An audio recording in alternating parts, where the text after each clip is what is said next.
When we read the story of King Herod, it is truly a pitiable person. In fact, King Herod, he was weak, but he had still conscience in him. We are told that King Herod, he had the sin of lust. He married Herodias, his brother Philip's wife. As a king, he was not allowed to commit adultery. More so, he was supposed to be a defender of the Jewish faith. He was a weak king because he didn't know how to stand up for the truth. And so he was a conflicted person, torn between his pride, his ego, and his lust.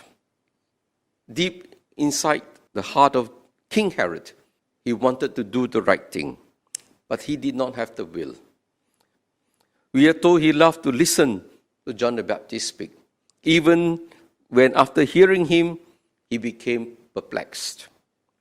And when he was asked to execute John the Baptist, he was reluctant, but he was forced into the situation. And because of that, King Herod lived a life of guilt. That was his punishment. King Herod was haunted by his sins throughout his life. He had no peace. And that is true for all of us as well. It's very difficult to find peace when we know that we are going against our conscience when we sinned. And that is a price that we pay for the sins that we commit. The gospel invites us to be true to ourselves.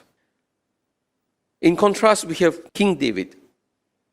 We also know that he was not a strong person. He committed adultery, Bathsheba. He disobeyed God when he took the census, and 70,000 of his men were also killed by an epidemic.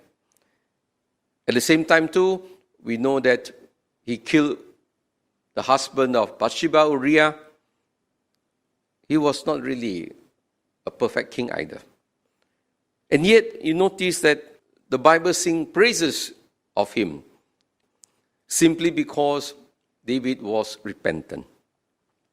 David was a man who truly loved God in his heart. He was the one who composed all the psalms, praising God, honoring him. So although he was weak, the Lord took away his sins. So my dear brothers and sisters, don't be like a King Herod. Herod never repented. Whereas King David, although he recognized himself as a weak person, he too had fallen into sin. But he was always focused on the Lord. And he turned to him to ask for forgiveness. He continued to praise him. He tried to make the Lord the focus of his life, giving credit to God in all that he did. So too, let us, in our weakness, in our imperfections, not look at our own sins, but look at the Lord for mercy, for pardon, and for grace.